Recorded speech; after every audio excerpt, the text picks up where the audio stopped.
Alhamdulillahirabbil alamin wa binasta'in wa ala umuril wadin. Wassalatu wassalamu ala asrofil mursalin wa ala alihi wasallam amma ba'du. Yang terhormat kepada Bapak Dr. Andes Utori MMPD selaku Kepala Sekolah SMA Negeri 1 Pamarayan, dan yang terhormat kepada Ibu Munawaroh SPD selaku Pembina OSIS SMA Negeri 1 Pamarayan, serta siswa-siswi SMA Negeri 1 Pamarayan yang kami banggakan. Puji syukur kehadirat Allah Subhanahu wa taala yang telah melimpahkan beribu-ribu nikmat sehingga kita dapat melaksanakan kegiatan pemilihan OSIS, pemilihan ketua OSIS dan wakil ketua OSIS. Selawat serta salam kita curahkan kepada junjungan kita Nabi besar Muhammad Sallallahu Alaihi Wasallam beserta keluarganya, para sahabatnya, dan kita para umat-umatnya. Amin amin ya rabbal alamin. Dan tadi kita sudah melihat sambutan dari Bapak Kepala Sekolah melalui WhatsApp, dan kita di sini langsung ke acara inti, yaitu penyampaian program dari paslon. Adapun ada dua paslon, yaitu kita penyampaian program dari paslon pertama. Untuk paslon pertama, waktu dan tempat dipersilakan. Oke, baik. Assalamualaikum warahmatullahi wabarakatuh. Izin memperkenalkan diri, nama saya Muhammad Iksan dari IPA 1. Dan saya Muhammad Khairullah dari kelas 11 IPA 2. Kami pasangan calon ketua dan wakil ketua OSIS SMA Negeri 1 Pamarayan masa bakti 2020-2021. Nah, di sini kami akan memaparkan sedikit program kami atau rencana yang telah kami buat. Yang pertama, kami ada program yang namanya program jangka pendek secara bulanan. Yang pertama ada mading bulanan secara online atau offline. Yang kedua ada ekskul meeting. Yang ketiga ada clean up. Yang keempat ada Jumat Tutung. Selanjutnya kami juga punya program jangka pendek atau jangka panjang atau tahunan. Yang pertama kelas meeting pagelaran seni kelas 12, perpisahan kelas 12, masa pengenalan lingkungan sekolah atau MPLS tahun 2021, HUT Republik Indonesia ke-76, HUT Provinsi Banten, dan yang terakhir latihan dasar pemimpinan siswa atau LDKS. Oke, kita juga mempunyai yang namanya program jangka panjang tapi khusus. Nah, yang pertama ada Pekan Ramadan Mantapa. Yang kedua ada Hari Olahraga Nasional. Yang ketiga ada bulan bahasa. Yang keempat Semalam Safari Sport. Yang kelima ada peringatan Hari Besar Islam. Yang terakhir ada peringatan Hari Guru Nasional. Demikian program-program yang telah kita sampaikan. Mungkin cukup sekian dari kami ya. Assalamualaikum warahmatullahi wabarakatuh. Waalaikumsalam warahmatullahi wabarakatuh. Amanah dalam langkah, jujur dalam perbuatan, OSIS SMA Negeri 1 Pamarayan, kerja hebat. Oke, itulah penyampaian program dari paslon nomor 1 ya. Ini bagus, programnya juga bagus ya. Selanjutnya kita langsung ke paslon nomor urut 2 ya. Untuk udah siap? Oke, nomor 2 udah siap ya. Langsung saja. Waktu dan tempat dipersilakan. Bismillahirrahmanirrahim. Assalamualaikum warahmatullahi wabarakatuh. Perkenalkan, nama saya Fatmawati dari kelas 11 IPA 1. Dan saya Siti Nur Herawati dari kelas 11 IPS 3. Kami pasangan calon ketua dan wakil ketua OSIS SMAN 1 Pamarayan masa bakti 2020-2021. Izinkan kami menyampaikan program-program yang insya Allah akan kami laksanakan. Untuk program pertama, kami akan mengadakan collab dengan Rohim dengan menyusun tema meningkatkan ketakwaan siswa-siswi SMAN 1 Pamarayan di era pandemi COVID-19. Yang kedua, ikut serta berpartisipasi memperingati hari-hari besar nasional maupun internasional. Yang ketiga, kami akan mengadakan webinar produktivitas dengan menyusun tema produktivitas belajar untuk meningkatkan karakter yang kritis dan kreatif. Program selanjutnya kami akan mengadakan webinar tips dan trik masuk SNPTN dan SMPTN. Di sini dihususkan untuk kakak kelas 12. Nah, di sini kami akan menghadirkan para pemateri yang sudah ahli di bidangnya. Yang selanjutnya, Kita akan mengadakan budi pekerti. Budi pekerti tersebut akan dilakukan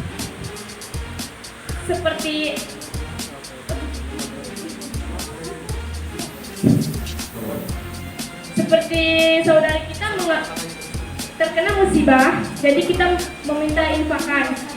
Dan yang ke-8, kebersihan lingkungan. Jadi kita akan membersihkan SMAN 1 Pamarayan seperti operasi semut dan lain-lain. Dan yang ke-9, Jumat Berkah. Jadi di Jumat Berkah itu kita akan mengadakan pengajian setiap seminggu sekali. Dan yang ke-10, senam. Senam itu diadakan pada hari Kamis, sama seminggu sekali. itulah tadi program-program yang insya Allah akan kami sampaikan. Demikian dari kami, kurang lebihnya mohon maaf. Assalamualaikum warahmatullahi wabarakatuh. Bersama nomor 2, kita tangguh, wujudkan generasi yang islami dan berprestasi. Beri tepuk tangan yang meriah untuk paslon nomor 2. Dari paslon nomor 2 ini sudah terlihat programnya yang sangat bagus dan sangat menarik bagi apalagi untuk kelas 12 ya. Ya dong. Kita langsung ke acara sesi tanya jawab. Adapun di sini sesi tanya jawab itu ada 3 jenis. Nah, saya akan membacakan dari materi jenisnya. Itu ada pertanyaan tentang kepribadian, ada juga pertanyaan tentang sekolah dan keluarga, dan ada pun pertanyaan tentang organisasi. Oke, saya akan mempertanyakan tentang kepribadian ini kepada nomor urut paslon 1 ya. Sifat yang kamu sukai dari diri sendiri dan juga orang lain. Siapakah orang tersebut? Bisa saya bacakan lagi ya. Sifat yang kamu sukai dari diri sendiri dan juga orang lain. Siapakah orang tersebut? Oke, kepada nomor urut 1 untuk menjawabnya. Oke, baik. Saya akan menjawab pertanyaan ya. Tadi pertanyaannya apa kepribadian yang saya sukai dan kepribadian orang lain yang saya sukai. Siapa itu? Oke. Pertama, dari kepribadian saya sendiri ya. Yang saya sukai dari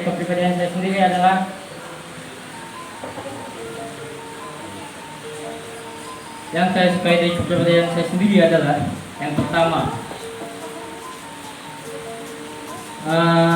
tidak gampang kebawa perasaan atau nggak baper ya, bahasa gaulnya nggak baper ya. Ya, yang itu yang pertama ya, yang saya sadari. Yang kedua, tidak monoton atau apa ya, dia tidak memaksakan seseorang untuk melakukan yang saya inginkan ya. Kalau bahasa ini ya egois Oke. Oke. Nah, saya baru menyadari kedua hal itu ya. Dan ada orang yang saya sukai kepribadiannya. Ya, kepribadiannya ya. Ya, yaitu Iksan. Kenapa? Karena kepribadian yang saya sukai dari dia bertanggung jawab, rajin. Ya walaupun agak ceroboh tapi itu sifat yang wajib dimiliki oleh pemimpin loh. Ya. Oke, sekian.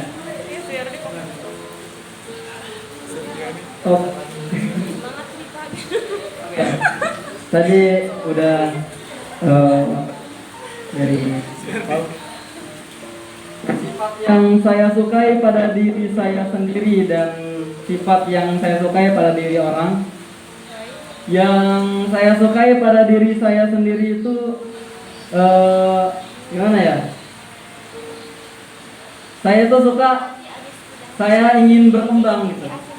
Jadi saya pengen, bukan masalah saya ingin sombong atau lain, saya ingin lebih baik, pengen berkembang. Jadi nggak monoton, nggak di sini-sini aja gitu. Jadi kenapa enggak? Walaupun kita tidak bisa, minimal kita cari pengalaman. Walaupun kita gagal, dan itu yang buat kita menjadi pengalaman kita ya. Itu never give up. Kalau bisa disebut never give up. Oke. Yang kedua yang saya sukai pada diri saya sendiri itu apa ya? Rasa yang itu ya, rasa keberanian. Itu lah. Pernah rasa keberanian yang tidak dimiliki oleh semua orang. Itu saya sangat bersyukur bisa berani berbicara di depan dan lain-lain itu. Salah satu hal yang sifat saya yang saya sukai. Dan untuk orang lain, saya suka sifat dari sebenarnya kakak saya sendiri.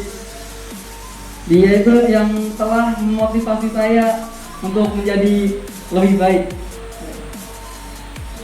dan mencapai pencapaian yang tinggi itu. Betul, pokoknya. Jadi tidak monoton gitu. Jadi saya terinspirasinya dari kakak saya untuk sifat dari orang lain tersebut. Dan ada satu lagi yaitu guru saya, guru MTS saya pada Bapak Romli Hidayat. Itu yang sangat memotivasi saya juga dan selalu mendukung saya sampai saat ini. Ya cukup dari sifatnya juga saya sangat sukai. Oke, cukup sekian hal-hal yang saya sukai ya. Terima kasih. Assalamualaikum warahmatullahi wabarakatuh. Oke, langsung ke paslon nomor 2 dengan pertanyaan yang sama, yaitu sifat yang kamu sukai dari diri sendiri dan juga orang lain. Siapakah orang tersebut? Paslon nomor 2 untuk menjawab.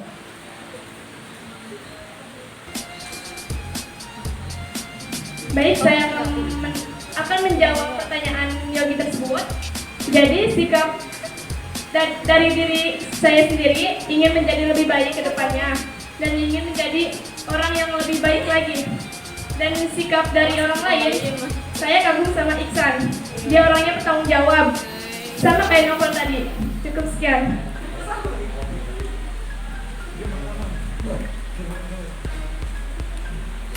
Oke, izin menjelaskan. Jadi sifat yang saya sukai pada diri saya sendiri yaitu tidak mudah terpengaruh dengan orang lain. Jadi banyak sekali rangsangan dari luar, baik itu yang bersifat negatif maupun yang bersifat positif. Jadi di sini saya akan menarik dulu mana hal yang baik dan bermanfaat, mana yang juga tidak baik dan bermanfaat. Itu. Untuk sifat dari yang lainnya, saya suka seorang yang berasal dari Cina yaitu Jack Ma. Jadi beliau itu tidak pantang menyerah, walaupun berkali-kali beliau gagal, tapi beliau tidak pernah merasa menyerah. Jadi beliau itu salah satu orang terkaya nomor 1 di Cina pada tahun 2018.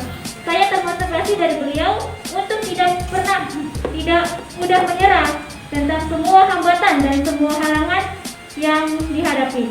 Oke, cukup sekian. Terima kasih. Ya itulah jawaban dari kedua paslon, tapi jangan senang dulu ya karena pertanyaan masih sangat banyak.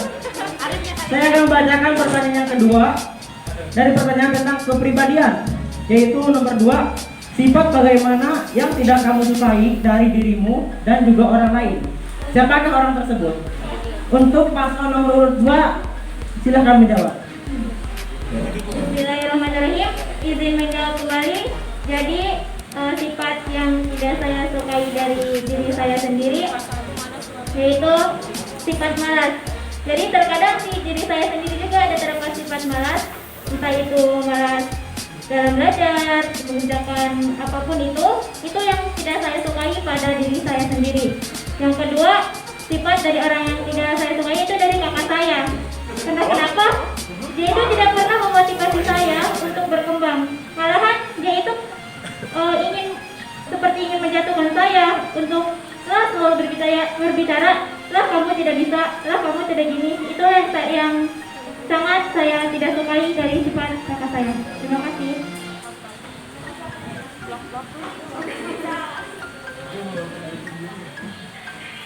Sikap yang dari diri saya nggak sukai, egois, malas, udahlah gitulah. Dan sikap yang orang lain saya tidak sukai,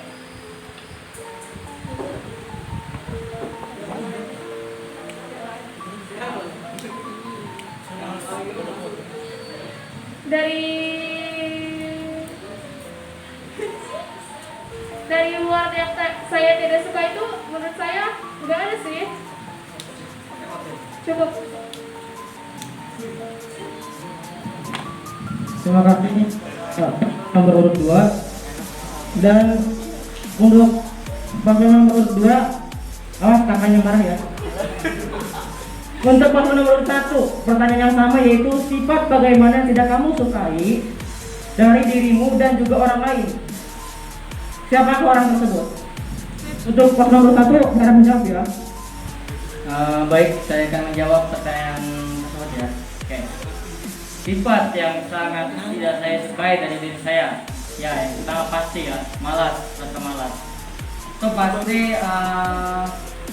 hampir semua orang mungkin ya rasakan itu, punya sifat malas itu, karena memang susah sulit untuk berkembang itu karena itu pengawasannya itu malas. Untuk prestasi itu pengawasannya malas. Yang kedua yang saya tidak sukai dari diri saya adalah tidak mudah percaya kepada orang lain. Ya, tidak mudah percaya kepada orang lain. Ya, ya.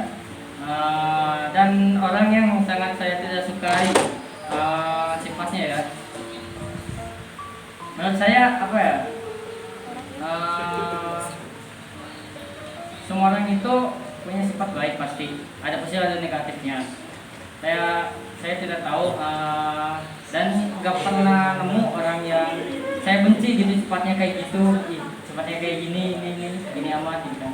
Saya nggak pernah itu karena saya tahu saya bisa memahami orang tersebut. Nah, saya tahu sifat tersebut bisa menjadi karena ada masalah keluarga atau masalah apa, jadi dia punya sifat kayak gitu ya. Tapi saya tidak pernah membenci sifat seseorang karena saya tidak berhak juga menilai orang itu dengan sifatnya dari luar aja gitu kan. Saya tidak berhak. Sekian, terima kasih. Oke, baik. Sikap yang sikap yang saya tidak suka ya dalam diri saya, ya yang pasti yang telah tadi bicarakan, yang seperti rasa malas. Rasa malas itu sangat-sangat menyetop kita gitu untuk berkembang. Sangat-sangat. Itu yang saya tidak sukai. Untuk yang saya tidak sukai dalam diri saya yang mana apa ya? Rasa kayak gimana? Ingin membanggakan diri. Itu. Kenapa gitu? Padahal saya menolak gitu, tapi itu sering ada. tapi sering ada tuh rasa bangga sama saya nih, bangga sama. Tapi itu yang berusaha saya hilangin. Itu menurut saya itu adalah kekurangan saya, membangga-banggakan diri, karena itu akan bisa-bisa menjadi drop gitu kalau kita telah gagal. Untuk sikap orang lain yang saya tidak sukai, orang lainnya harus disebutin kayak gini. Gak usah ya? Gak usah. Adalah rasa egois. Dan itu banyak sekali. Selama saya berkarir di SMA itu, belajar di SMA Negeri 1 Pemerahan ini, pasti menemukan yang namanya rasa egois itu. Satu yang saya tidak sukai dalam diri seorang siswa. Oke, cukup. Ini adalah pertanyaan yang terakhir dari kategori kepribadian, yaitu pertanyaan ketiga. Pertanyaan adalah, pastinya kamu memiliki agama. Seberapa paham kamu dengan agamamu itu? Kepada paslon nomor 1 diharap menjawab. Oke, saya akan menjawab pertanyaan itu ya. Mohon maaf, Kak Yogi, bisa dulu pertanyaannya? Oke, pertanyaan itu, pastinya kamu memiliki agama. Seberapa paham kamu dengan agamamu itu? Oke, saya akan menjawab. Saya terang lagi ya, tapi menurut saya sendiri ya, saya tidak bisa menilai keagamaan saya ya. Soalnya kenapa? Ya susah lah. Jadi orang lain mungkin bisa menilainya itu ya, menilai sifat kita, keagamaan kita kayak gimana gitu kan. Tapi saya kurang yakin dengan ini. Tapi mungkin ya, semoga saja saya bisa lebih baik sana ya untuk usaha agama. Ya, sekian, terima kasih.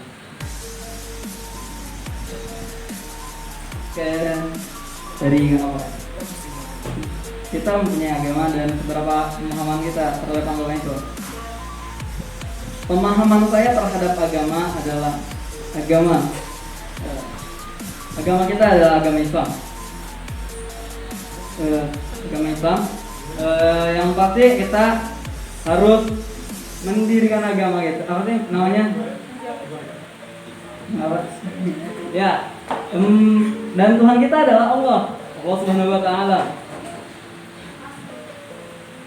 Dan kita harus melaksanakan perintah Allah.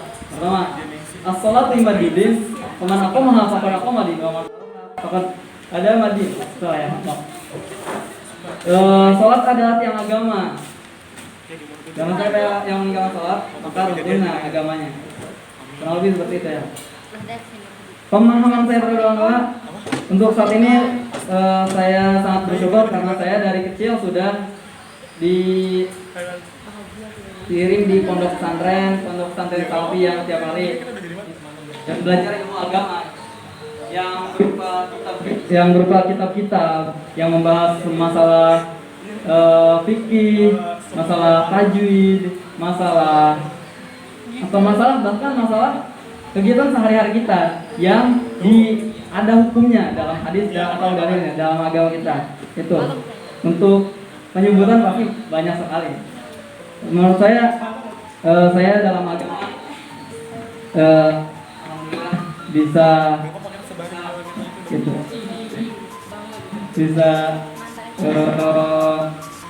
sedikit menguatkan kalau gitu.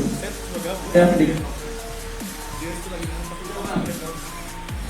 Cukup untuk Pertanyaan yang sama untuk paslon nomor 2, itu pastinya kamu memiliki agama. Seberapa paham kamu dengan agama itu? Diharap jawab dengan secepatnya. Oke, tadi seberapa besar. Jadi setiap kepribadian itu pasti orang lain ya yang menilai.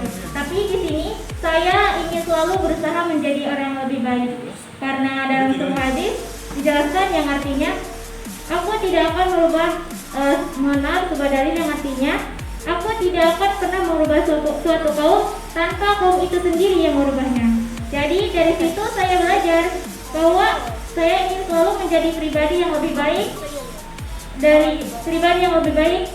entah itu baik dalam segi agama ataupun apapun. Oke, mungkin itu saja, cukup sekian dari saya. Terima kasih. Tidak tahu seberapa agama saya, tidak sebanyak saya tahu gitu. Mungkin saya di sini akan menjadi diri saya lebih baik lagi ke depannya buat rajin-rajin sholat, rajin-rajin ngaji dan lain-lain aja. Cukup sekian. Ya, terima kasih. Itu adalah pertanyaan terakhir dari kategori kepribadian. Sebelum kita masuk ke kategori tentang sekolah dan keluarga, saya memberi kesempatan untuk anggota OSIS dan MPK untuk bertanya. Dan yang ingin bertanya diharapkan maju ke depan. Terima kasih. Ada yang bertanya?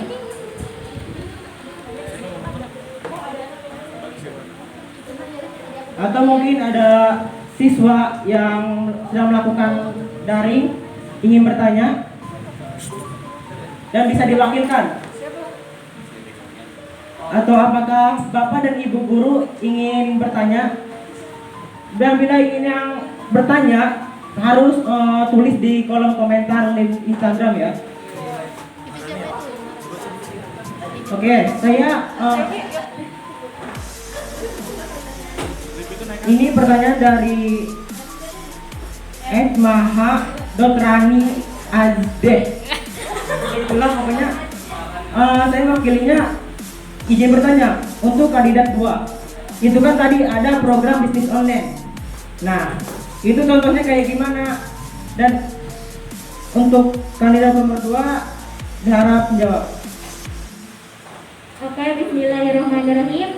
Izin menjawab pertanyaan dari Kak Maharani. Jadi bisnis online di sini itu kita akan mengikuti sebuah bisnis. Yang pertama kita akan mengikuti, kemudian di bisnis ini ada beberapa tahapan. Yang pertama itu ada outsource, jual pulsa ataupun afiliasi. Jadi di sini kita akan mengumpulkan modal terlebih dahulu.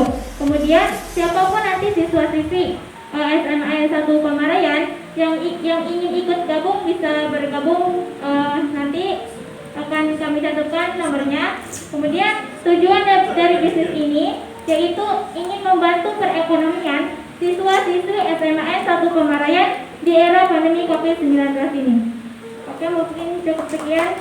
Terima kasih. Ya, semoga Kak Maharani puas dengan jawaban dari paslon nomor 2.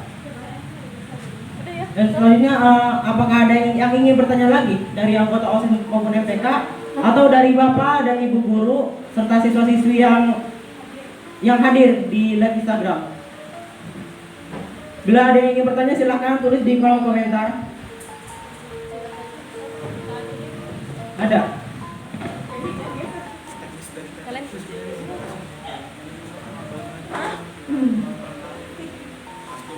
Jadi yang ingin saya tanyakan adalah untuk semua kandidat. Pastinya ketika kalian mencalonkan diri menjadi ketua dan wakil ketua OSIS, kalian sadar akan tanggung jawab kalian. Nah, pertanyaan saya adalah seberapa kenal kalian dengan sekolah kalian dan apa yang ingin kalian perbaiki dari sekolah ini? Terima kasih. Wassalamualaikum warahmatullahi wabarakatuh.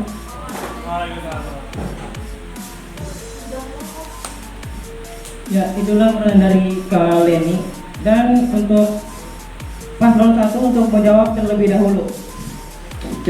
Oke, yang saya ketahui tentang SMA ini sebenarnya cukup banyak ya, dari sejarahnya juga.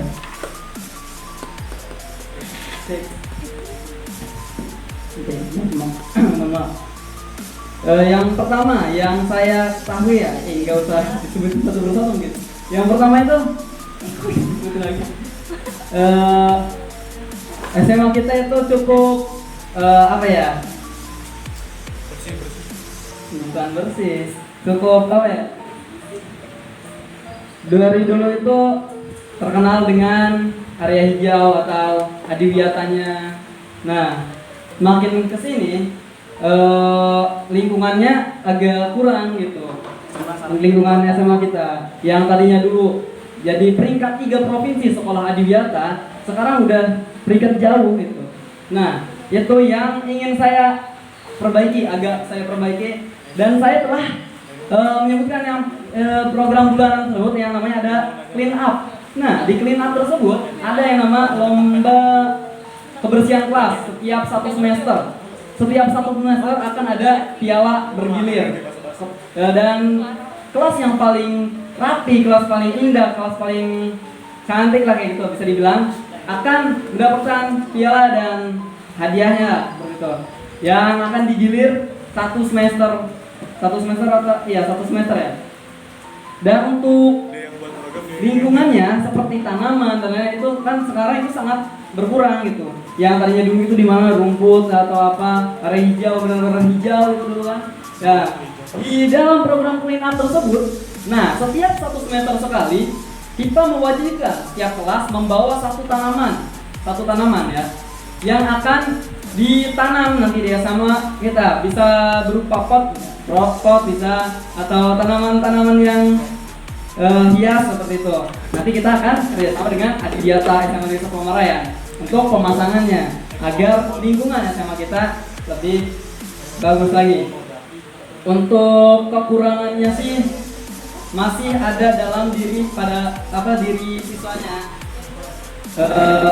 Ada yang benar-benar mengapresiasi dalam kegiatan atau belajar, ada yang kurang mengapresiasi, kurang mendukung dan lain-lain terhadap kegiatan. Jadi seperti itu. Itu kembali kepada diri siswanya masing-masing. Dan untuk cara memperbaikinya bisa nanti insya Allah kita akan bekerja sama juga dengan bimbingan konseling ya, Pak. BP dan BK, insya Allah untuk masalah ketertiban dan lain-lain seperti itu ya. Oke, cukup.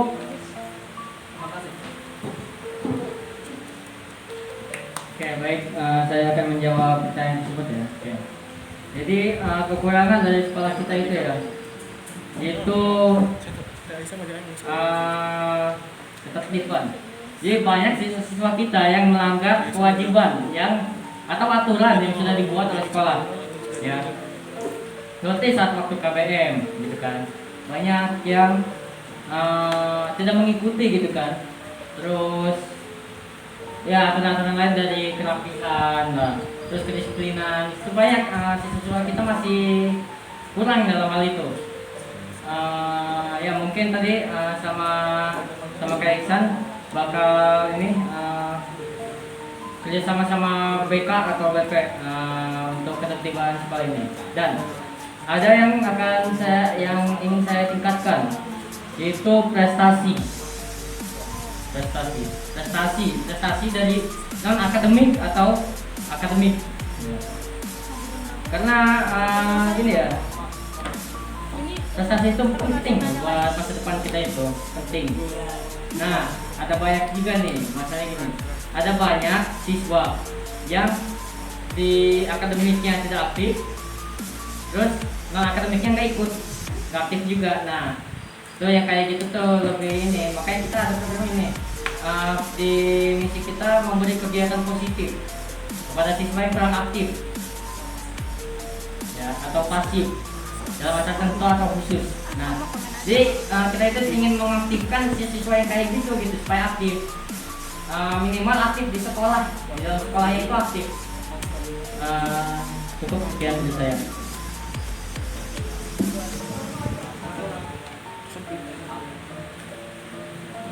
Bismillahirrahmanirrahim. Izin menjawab. Jadi yang saya sukai dari SMA 1 Pamarayan ini, yang pertama itu kebersihannya. Jadi dulu itu sempat saya ketahui bahwa SMA 1 Pamarayan menjadi sekolah terhijau se Kabupaten Serang. Itu yang saya ketahui dan itu yang saya sukai. Dan untuk yang saya tidak sukainya, yang pertama itu rasa tanggung jawab setiap siswa. Jadi di sini rasa tanggung jawabnya itu kurang banget, terutama terhadap kebersihan. Itu kurang banget. Yang kedua itu kebersihan, menjaga lingkungan. Yang kedua itu dalam proses belajarnya. Masih banyak siswa yang mungkin sering bolos, sering meninggalkan, sering alpa. Itu yang harus mungkin diperbaiki. Nah, cara untuk memperbaikinya, kita akan memberikan beberapa sanksi atau kepada mereka. Bagi siswa yang mungkin sering bolos ataupun sering melanggar peraturan, kita bertanggung jawab. Di sini kita akan menggunakan sanksi-sanksi terkait mereka-mereka yang mungkin melanggar peraturan atau tidak bertanggung jawab. Oke, sekian, terima kasih. Yang saya sukai di SMA N1 Pengarayan adalah kebersihan. Yang saya tidak sukai dari siswa-siswi seperti ada anak-anak yang buang sampah sembarangan, seperti yang buang sampah ke kelas inilah. Terus yang saya tidak suka itu banyak ketika guru yang menerangkan di depan banyak yang ngobrol. Cukup sekian. Beri tepuk tangan kepada dua paslon di depan ini. Dan itulah pertanyaan dari Leni yang berhasil dijawab oleh yang kedua paslon ini. Selanjutnya, apakah dari yang live Instagram ada yang bertanya atau ada yang bertanya? Oke.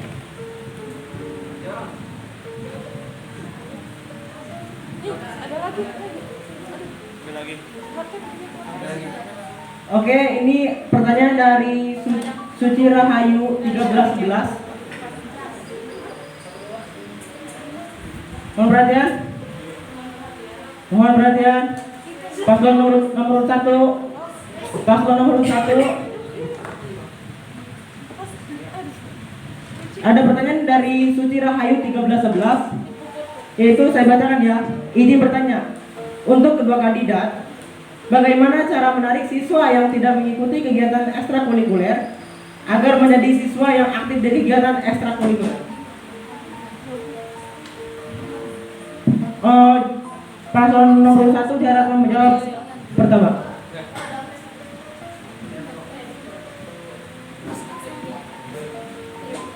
Oke, saya akan menjawab pertanyaan dari Suci Rahayu ya. Oke, nah, jadi gini, gimana cara kita mengajak anak-anak yang beraktif di ekstrakurikuler untuk aktif di ekstrakurikulernya? Oke, jadi gini, kita akan ada mading bulanan, mading bulanan. Itu secara offline atau secara offline dan online. Jadi di online kita ada, di offline kita ada juga mading itu. Nah, saya itu bakal ada program, jadi setiap akhir bulan setiap ekskul itu mengirimkan karyanya lah atau apalah yang pengen ditempel di mading itu. Nah, nanti kan siswa pasti lihat mading-mading itu kan. Nah, itu menjadi daya tarik juga. Misalnya ekskul kid ya kan, ekskul kid. Nah, dia kayak mainin karyanya kan ke mading itu, terus saling tertarik. Nah, itu juga lumayan, soalnya gini, untuk tahun ini kan kita nggak ada demo ekskul ya. Ya, ada. Itu kan wajar aja sih walaupun banyak yang nggak ikut karena mereka nggak tahu kayak gimana ekskul itu. Nah, makanya kita adain mading ini nih. Nah, untuk supaya kondusif mading ini antara ekskul ini, kita juga ada program ekskul meeting. Jadi ekskul meeting itu kita mengumpulkan, kita mengadakan pertemuan antar ketua ekskul. Ya, jadi kita meeting di situ, kita membahas apa kendala mereka atau apa keinginan mereka, ya kan? Maksudnya kayak misalnya ekskul ini kekurangan anggota gitu kan, atau misalnya ekskul ini pembinanya nggak ada. Nah, di situ kerja kita tuh itu ya, kita bakal dirapatkan mencari solusi untuk masalah itu. Nah, jadi kita itu ya saling memberi saran dan kita juga menerima keluhan-keluhan itu kan. Ya. Nah, kita akan merapatkan itu juga. Oke, sekian dari saya.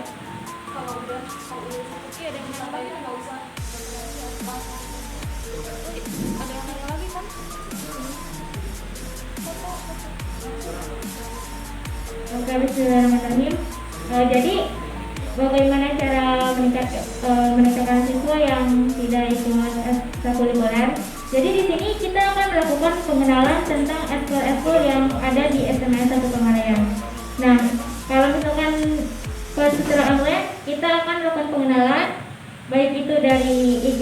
itu sendiri maupun dari IG dari IG dari ekskul tersebut. Melakukan pengenalan kepada mereka tentang bagaimana ekskul tersebut, aktif bidang apa ekskul tersebut, dan bagaimana manfaatnya terhadap mereka. Dan di sini juga kan mereka bisa tuh meningkatkan prestasi di non akademik. Jadi Luka mungkin cukup sekian, terima kasih. Baik, terima kasih kepada dua paslon. Dan tentunya masih banyak pertanyaan yang masih menjadi pertanyaan bagi yang bertanya. Ini ada pertanyaan lagi dari salah satu siswa, dan pertanyaannya adalah, saya bacakan ya. Ini pertanyaan dari Ade Agustina 764. Izin bertanya, bagaimana cara menghadapi anak-anak yang sering bolos dan tidak disiplin? Itu pertanyaannya, dan diharapkan untuk paslon nomor urut 2 untuk menjawab.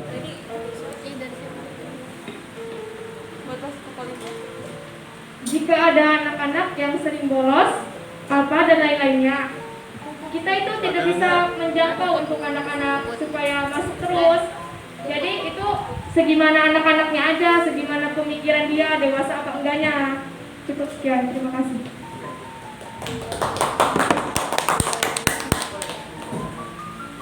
Izin menambahkan, jadi mungkin siswa-siswi yang sering bolos itu susah untuk dikendalikan. Tapi di sini kita akan bekerja sama dengan para wali kelasnya. Bagaimana cara mengatasi siswa yang mungkin yang sering bolos? Entah itu diberi sanksi alfa atau diberi sanksi apapun, sehingga mereka menjadi udah tidak ini lagi untuk membolos. Mungkin itu saja, cukup sekian, terima kasih.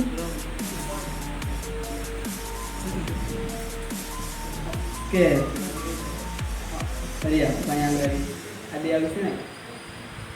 Bagaimana cara menghadapi menghadapi anak yang sering bolos, yang tidak sesuai. Oke. Yang pertama ya, dan telah saya sebutkan juga sebelumnya ya, kita akan kerjasama dengan BPBK yang akan mengerti siswa seperti itu juga. Jadi nggak bakal kita urus sendiri, karena tugasnya seperti itu tidak hanya tugas kita gitu. Dan yang telah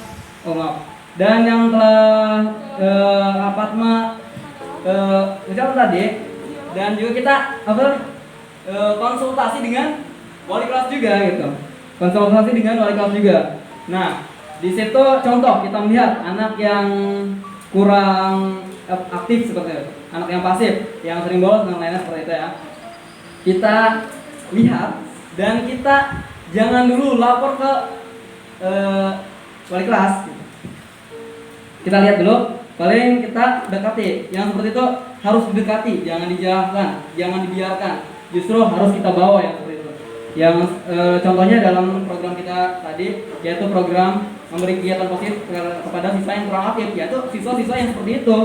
Nah, dan program-programnya juga yang kegiatan yang disukai oleh siswanya tersebut. Nah, gimana sih supaya kalau bahasanya betah lah di SMA ini? Iya, menyalurkan bakat dan minat di mereka gitu. Minat mereka kemana? Nah, contoh mereka, gak minat sekolah, gimana sih? Bolos aja lah, malas gitu saya. Nah, itu yang harus kita cari, minat mereka. Contoh kan. Terus untuk sebelumnya kan BPBK ya, kita adakan pendekatan secara nggak terlalu dekat juga nggak apa-apa. Yang penting kita bisa berkomunikasi dengan mereka dan mereka juga tidak membenci kita. Seperti itu ya. Cukup, mungkin cukup. Ada tambahan dari yang apa? Cukup.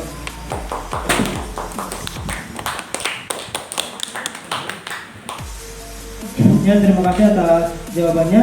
Langsung saja di sini ada pertanyaan dari Puput. Saya bacakan juga. Izin bertanya kepada kedua kandidat, buatlah satu kalimat yang cukup bisa membuat kami yakin agar memilih kamu. Kepada nomor 1 diharap menjawab lebih awal. Oke, kalau menurut saya satu kalimat, ikuti hati nurani kalian. Jadi untuk satu kalimat, tetap bersyukur apapun yang terjadinya. Ya, terima kasih atas jawabannya.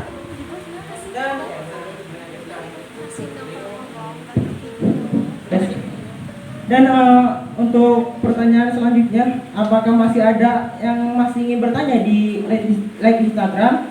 Kalau bila tidak ada yang bertanya lagi, saya akan membacakan pertanyaan yang sudah ada di dalam HP ini. Pertanyaan di kategori 2. Ada yang bertanya nggak? Dari OCMPK maupun guru? Ada? Coba mana lihat pertanyaan.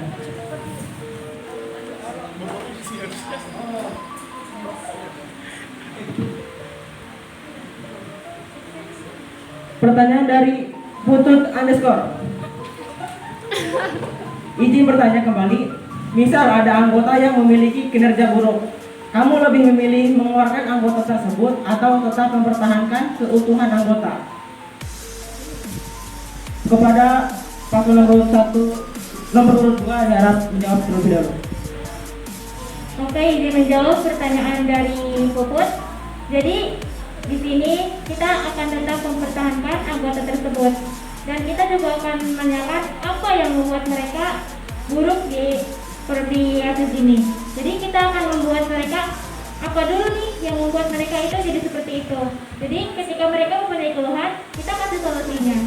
Jadi kalau misalkan mereka udah tahu solusinya, itu terserah mereka, entah mereka mau menjalankannya ataupun tidak. Yang penting di sini kita akan mempertahankannya terlebih dahulu. Kalau misalkan masih seperti itu, ya terserah mereka, entah itu mau keluar sendiri ataupun nanti dikeluarkan. Cukup, terima kasih. Oke, dari Puput ya. Nama Instagram Puput. Oke. Jika ada anggota yang bisa dibilang buruk ya tadi kan, buruk apa mau kurang aktif, yang nggak aktif, apa mau dikeluarkan, apa dibiarkan saja atau diajak lagi itu. Nah, penyikapan dari saya, kalau menurut saya pasti ada di semua organisasi, di semua ekstrakurikuler, di semua organisasi ya. Pasti ada yang namanya anggota yang nggak aktif gitu, dan itu tergantung kepada diri mereka sendiri dan seluruh anggotanya dengan cara dia mengajaknya mengajak siswa tersebut. Kita dalam konteks itu aja ya, siswa.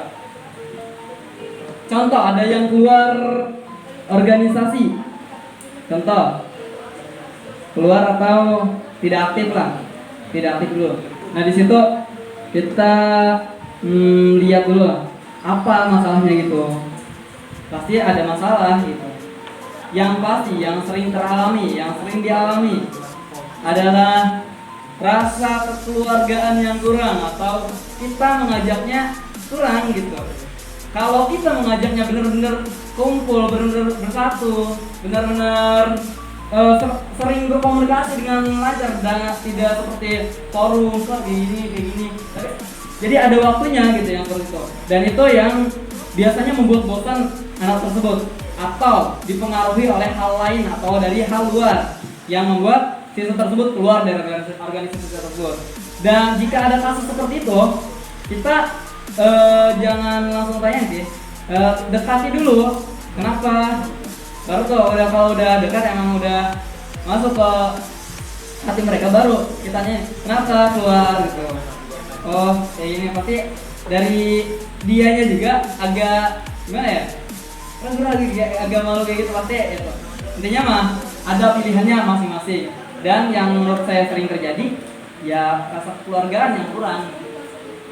Kalau masalah kurang aktif itu belakangan, yang penting dia nyaman dalam organisasi tersebut. Oke, cukup. Baik, terima kasih. Itulah beberapa pertanyaan dari siswa yang di luar yang mengikuti live streaming. Yang ke nomor 2, langsung ke nomor 2. Apa sih hubungan OSIS dengan sekolah menurutmu? Silakan paslon nomor 1 untuk menjawab terlebih dahulu. Oke, baik. Hubungan OSIS dan sekolah. Oke, hubungan OSIS ini terhadap sekolah adalah yang pertama, yang pasti ya, dari namanya aja udah terlihat gitu. Organisasi siswa intrasekolah, organisasi yang diakui oleh sekolah, organisasi yang didukung penuh oleh sekolah, organisasi yang dinaungi oleh sekolah. Nah, itu yang namanya OSIS. Dan OSIS itu sangat bertugas atau sangat membantu dalam berjalannya sistem pendidikan di SMA ini. Contoh dalam bidang kenying, dalam contoh kecilnya seperti upacara, bagian dari upacara.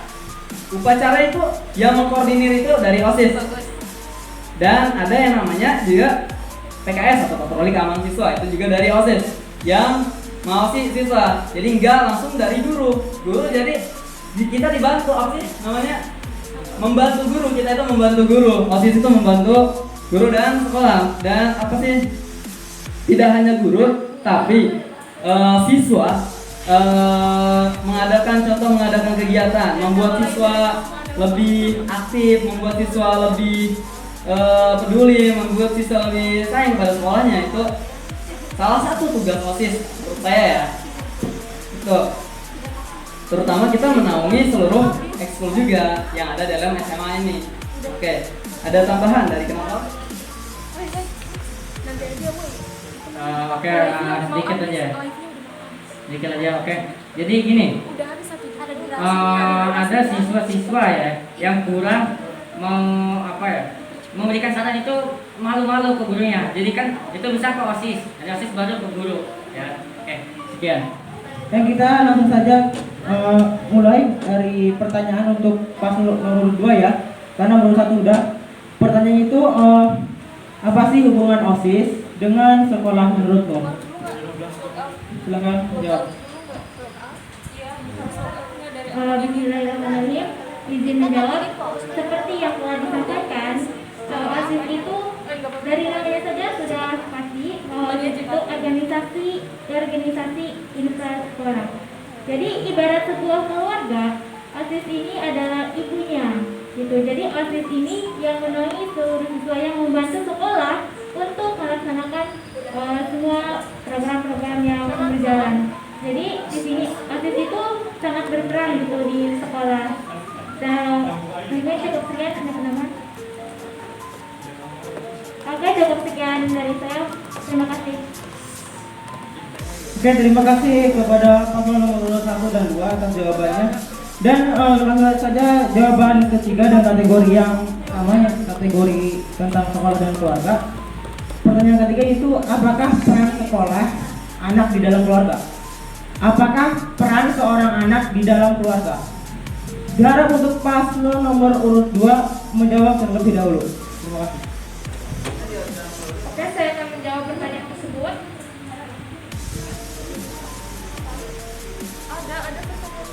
Peran seorang anak di dalam keluarga.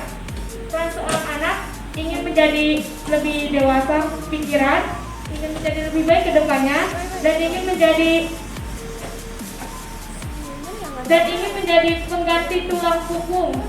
Terus ingin menjadi berpengalaman di sekolah tersebut. Oke, saya akan menjawab pertanyaan tersebut ya. Peran seorang anak untuk keluarga ya, dalam keluarga ya. Oke. Peran seorang anak. Jadi peran menurut saya, peran seorang anak itu berbakti kepada orang tua, ya kan? Membantu orang tua, ya. Itu peran seorang anak ya. Dan menjadi kebanggaan dari keluarga tersebut. Ya, jadi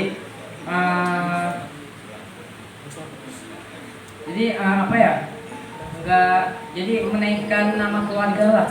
Jadi mengharumkan nama keluarga. Ya seperti itu lah kurang lebih ya. Oke, sekian. Oke, apa tadi? Peran seorang dalam keluarga, terutama yang paling konteks itu dalam keluarga itu yaitu orang tua, ayah dan ibu. Tapi dalam keluarga akan membawa adik atau kakak. Nah, Kalau menurut saya peran anak sebagai anak nih untuk keluarga, jangan membuat malu keluarga, tapi justru membawa nama keluarga. Anak siapa sih ini? Anak siapa ini? Biasanya dalam kamu atau sehari-hari itu kayak gitu kan? Itu yang namanya kebawa nama keluarga. Nah, sedangkan peran seorang anak yaitu berbakti kepada orang tua, itu wajib. Berbakti kepada orang tua, nurut kepada orang tua, dan tidak melawan kepada orang tua, itu adalah peran wajib seorang anak dan tidak bisa diganggu juga. Oke, cukup mungkin dari saya. Oke, terima kasih. Dan selanjutnya ada pertanyaan dari siswa yang di luar sekolah, yaitu dengan lewat dari Instagram. Mana? Wijaya 645. Saya bacakan ya. Izin bertanya, gimana caranya untuk seluruh anggota ekskul itu tidak bentrok dengan ekskul lain yang ketika ada kumpulan atau kegiatan? Dan apakah bisa diatur oleh OSIS? Silakan kembali ya. Gimana caranya untuk seluruh anggota ekskul itu? Oke, saya ulangi ya.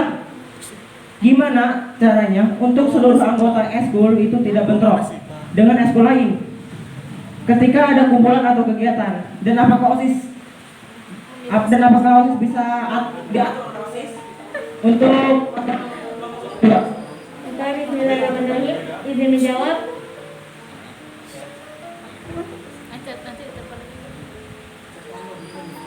Pertanyaan dari Kak Agung Wijaya. Jadi di sini itu bagaimana caranya agar semua ekskul itu tidak bentrok. Jadi kita akan melakukan perbincangan atau pertemuan dengan para ketua-ketua ekskul. Kita akan bicarakan nih bagaimana solusinya agar ekskul yang berjalan ini tidak bentrok. Entah itu yang pertama, oke, izin meneruskan yang tadi ya.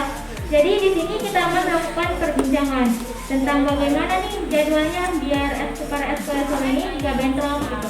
Dimulai dari menyusun jadwal ini, maka udah pasti ditentuin bahwa ekskul yang bentrok ini apa aja biar tidak bentrok. Biar para siswanya juga yang ikut ekskul itu tidak terlalu bersalah gitu kalau misalkan ekskul itu bentrok. Mungkin itu cukup. Sekian, terima kasih. Cek. Oke, saya akan menjawab dari pertanyaan dari Kak Agung Wijaya ya. Masalah yang sering terjadi yang saya juga alami gitu, yaitu bentrok antar ekskul. Kita dalam itu dulu ya, cakupan agak seluruh ekskul dulu, seperti ekskul futsal dan lain-lain, ekskul olahraga. Nah, kembali lagi ke program kita, yaitu program bulanan ekskul meeting. Nah, di situ juga membahas yang namanya jadwal latihan setiap itu apa namanya latihan rutin setiap ekskul gitu. Nah, di situ nanti juga kita akan buat namanya grup ketua ekskul di situ. Nah, setiap ada kumpulan di situ bisa ya ketua ekskul lapor ke grup ke perkumpulan ekskul itu. Jadi nanti bisa dilakukan seperti izin lah. Saya mau rapat jam segini hari ini seperti itu agar tidak bentrok. Apakah bisa diselesaikan di dalam grup tersebut? Nah, di situ akan ada diskusi antar ketua ekskul. Itu salah satunya ya. Itu kembali lagi ke program ekskul meeting. Dan untuk program apa bisa disebut dengan bentrok tadi dalam satu kegiatan bisa aja itu bisa karena tergantung ekskul tersebut penting atau tidaknya.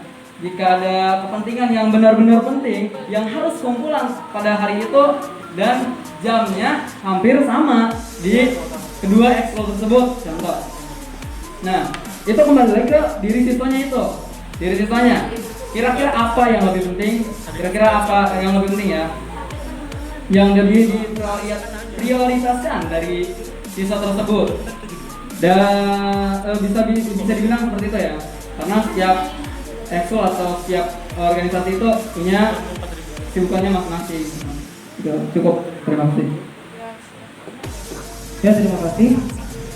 Kita lanjut ke pertanyaan keempat dari jenis kedua ini, itu pertanyaannya, seberapa dekat dan akrab kamu dengan teman-temanmu?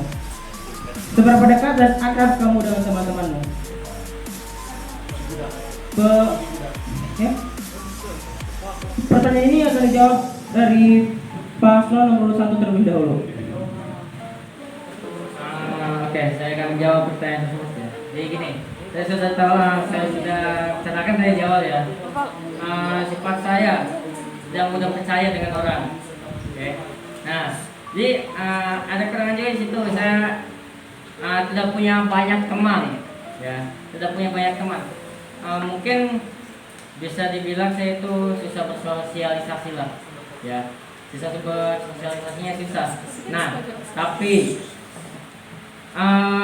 kalau saya punya teman itu ya, itu sudah bukan lagi saya anggap teman. Kalau misalnya kayak contoh kecilnya ya, misalnya Iksan nih, itu apa ya? Saya bukan nggak bisa nganggap teman lagi, tapi lebih dari itu. Jadi benar-benar, nah saya itu kalau punya teman ya, itu udah kayak keluarga aja lah. Jadi benar-benar nyatu gitu. Kalau misalnya, jadi seolah-olah saya nggak punya teman, tapi punya sahabat. Ya, gitu aja. Oke, terima kasih. Oke, menurut saya apa sih?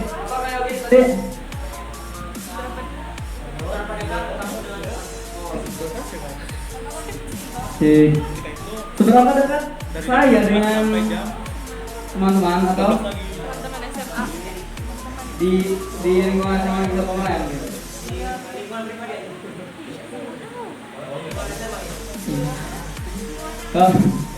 Seberapa dekat saya dengan teman-teman saya di lingkungan SMA atau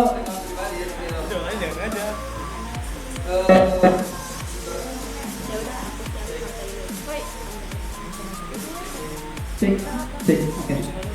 Seberapa dekat? Ada yang bisa dibilang sahabat, ada yang bisa dibilang teman dekat, ada yang bisa dibilang teman akrab, ada yang bisa dibilang teman, ada yang bisa dibilang cuma kenal. Ya kayak gitu. Apalagi di lingkungan SMA ini, seberapa dekat sih ya? Kalau seberapa dekat itu, kalau untuk sahabat mungkin agak cakupannya kecil.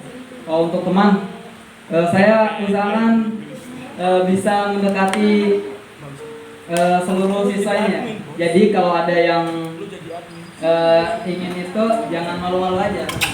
Welcome aja soalnya. Oke, cukup mungkin? Oke, cukup lah. Saya dekat dengan teman saya. Teman itu penting ketika saya tidak bisa menjawab pertanyaan yang Bapak dan Ibu guru berikan, saya bisa tanya dengan teman saya. Cukup sekian.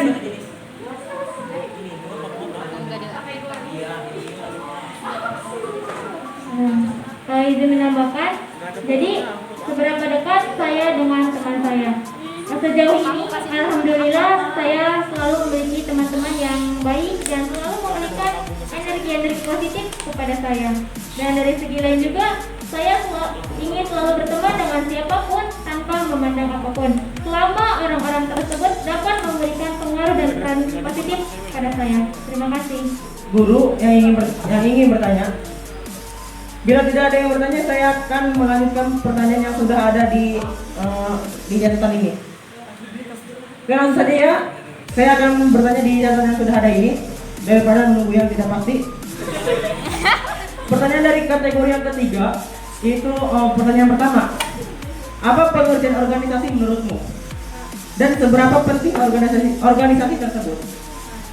Pertanyaan ini paslon nomor urut 2 yang menjawab terlebih dahulu. Bismillahirrahmanirrahim, izin menjawab. Jadi menurut saya fungsi dari organisasi itu sendiri yaitu sebuah perkumpulan lebih dari 2 orang yang memiliki tujuan dan visi misi tertentu. Itu pengertian dari organisasi. Dan seberapa penting organisasi itu? Organisasi itu memang penting. Apalagi organisasi tersebut memberikan hal-hal positif kepada kita, memberikan hal positif dan mampu membuat kita untuk menjadi berkembang menjadi orang lebih baik. Terima kasih. Oke. Organisasi. Saya. Organisasi adalah wadah. Wadah bagi setiap anggotanya. Yang memiliki tujuan dan maksud tertentu dan memiliki ketua dan anggota. Itu yang dinamakan dengan organisasi. Kalau bisa menamai. Dan apa sih organisasi itu? Apa sih namanya? Fungsi atau manfaat ya? Oh, seberapa penting organisasi? Organisasi itu kalau menurut saya itu sangat penting. Hidup ini kalau tanpa organisasi itu susah diatur. Organisasi terkecil kita, contoh keluarga yang diketuai oleh ayah, bisa dibilang kepala keluarga. Itu organisasi yang punya anggota anak. Itu contoh kecil dari sebuah organisasi. Nah, kalau untuk skala besar seperti negara Indonesia ini yang memiliki presiden dan anggota-anggotanya, menteri-menteri dan lain-lain, itu namanya organisasi. Jika tidak ada yang namanya organisasi, gimana nasib kita? Gimana nasib manusia? Keluarga tidak memakai sistem organisasi, contoh sering ngomong seperti ya, tidak nurut dan lain-lain, itu masuk ke itu ya. Ya masing-masing gitu nanti. Nah, itu terciptanya pecah belah dan tidak ada peluru, tidak memiliki tujuan. Tuh, saya organisasi yang bisa dibilang dengan wadah. Oke, cukup. Jadi gini ya, saya organisasi itu. Jadi kita ikut organisasi buat apa sih? Gini, organisasi itu menurut saya itu wadah kumpulan orang yang tujuannya sama. Jadi kayak gini, kita ingin tujuan ini gitu kan, satu orang ini pengen tujuan ini, tapi dia susah kalau sendiri. Dia gabung ke organisasi yang tujuannya sama dia. Jadi untuk mencapai tujuan dia itu lebih mudah bersama-sama, gitu kan? Jadi ada pokoknya kayak gini, bersama maju bersama Allah. Untuk lebih banyak orang lebih mudah pekerjaan, ya kan? Pernah dengar itu? Pernah. Ya, setelah itu. Jadi menurut saya organisasi itu suatu wadah untuk menampung orang-orang yang memiliki tujuan yang sama. Ya. Baik, terima kasih sudah paham. Ini ada pertanyaan dari siswa. Saya bacakan ya. Izin bertanya, khusus untuk calon wakil ketua. Apa yang akan kalian lakukan jika kinerja ketua kalian kurang maksimal? Dari Nisa, untuk paslon nomor urut 1 menjawab terlebih dahulu. Oke. Saya apa yang kalian lakukan jika ketua kalian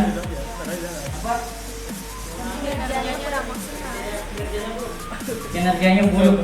Oke. Atau kurang baik? Oke, bahasa lainnya kurang baik ya. Jadi gini, menurut saya fungsi dari wakil ketua OSIS itu menasihati ketuanya. Karena gini, kita juga ada ini membantu ketua, ya itu yang benar ya. Tapi jarang ada yang begitu. Jadi gini, kalau misalnya ketua saya kurang ini kinerjanya, saya tanya apa masalahnya, gitu kan? Apa masalahnya? Dicari masalahnya, udah ketemu masalahnya, cari solusinya. Terus nanti tanya, jadinya mau gimana? Nah, ini sih jadi kita pasti sih ada masalah. Soalnya gini, emang yang mencalonkan jadi ketua itu kan pasti mencalonkan kan, bukan dicalonkan, mencalonkan. Jadi dia yang ingin gitu kan. Terus pas kerja kayak gini gitu kan, masalahnya apa? Itu yang harus kita cari itu. Nah, itu fungsi dari wakil ketua OSIS menurut saya. Oke, sekian. Menurut saya ketika ketua OSIS, calon ketua OSIS kinerjanya kurang bagus. Menurut saya sih itu saling ini dulu, kita cari permasalahannya. Ketika udah pas menemui masalah tersebut, kita akan mencari solusinya tersebut. Cukup sekian. Baik, terima kasih atas telah menjawab pertanyaan tersebut. Pertanyaan yang kedua dari kategori yang ketiga itu,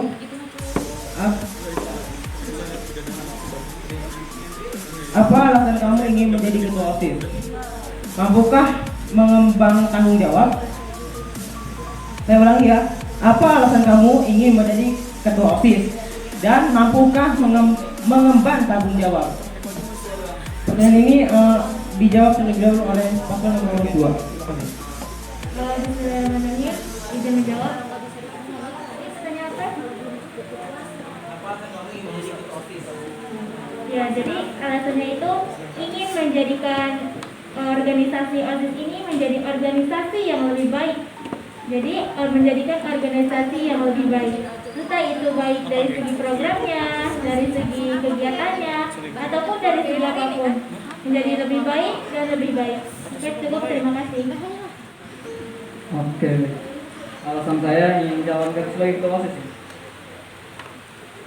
Yang pasti ya yang pertama ingin mengabdi kepada sekolah ya. Terus ingin meningkatkan ya, tidak membuat sekolah ini menetap. Ya, ingin berkembang, membuat sekolah ini berkembang. Kita pengen sekolah ini, saya pengen cek. Saya pengen sekolah ini bisa diakui. Bisa diakui ya. Dan dari siswa-siswanya juga benar-benar sangat itu. Setiap tahun itu pasti ada yang namanya masalah, dan setiap tahun juga harus dipecahkan masalah dari tahun-tahun kemudian itu.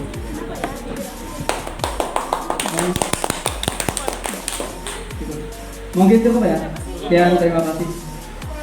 Oke, terima kasih. Dan ini adalah puncak dari pertanyaan untuk kedua paslon nomor 1 dan 2. Pertanyaan adalah Pertanyaan adalah, seberapa penting sebuah jabatan ketua OSIS ini untukmu? Dijawab oleh paslon nomor urut 1 terlebih dahulu. Jadi, oke. Seberapa penting jabatan ini? Ya. Seberapa penting sih jabatan sebagai ketua OSIS itu? Sangat-sangat penting dan sangat-sangat dibutuhkan. Gitu. Itu yang namanya tanggung jawab. Kita telah memilih, saya memilih dan saya meninggalkan. Itu tidak bertanggung jawab. Apa itu? Itu yang penting. Jabatan ini jangan dibuat seperti kesombongan, jangan dibuat meninggikan diri, pamer dan lain-lain. Itu yang tidak boleh ada di jiwa setiap pemimpin. Itu ya. Intinya dalam jabatan ini kita harus benar-benar menaungi, benar-benar bertanggung jawab, benar-benar ikut serta dalam menjalankan tugas dan program kita. Bisa dibilang begitu ya. Oke, mungkin cukup. Ada tambahan? Cukup, terima kasih. Kami sebenarnya izin menjawab. Jadi seberapa penting jabatan itu bagi saya? Jadi menurut saya jabatan itu memang penting. penting banget. Tapi yang lebih pentingnya itu tanggung jawabnya. Di sini tanggung jawabnya yang lebih penting. Jadi bagaimana kita udah punya jabatan nih, ya tanggung jawabnya. Seberapa besar tanggung jawab kita terhadap organisasi tersebut. Jadi yang lebih penting, jabatan itu memang penting, tapi tanggung jawab lebih penting. Terima kasih. Boleh tepuk tangan yang meriah. Oke, itu adalah pertanyaan yang terakhir dan pertanyaan yang berhasil dijawab dengan sempurna oleh kedua pihak ya. Itu pertanyaan terakhir dan setelah ini ada selesai. Kesimpulan dari hasil apa? Tanya jawab dari kedua ini, kita tahu mana ketua yang baik dan benar, mana yang positif dan negatif, mana yang lebih dan mana yang buruk. Kita tahu itu semua.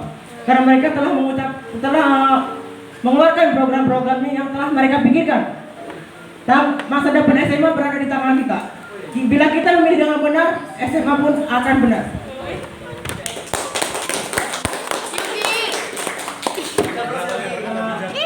Terima kasih.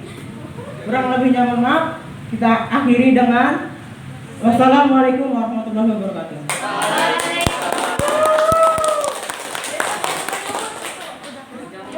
Terima kasih teman-teman. SMA Negeri 1 Pamarayang, tulus, rendah hati, ceria.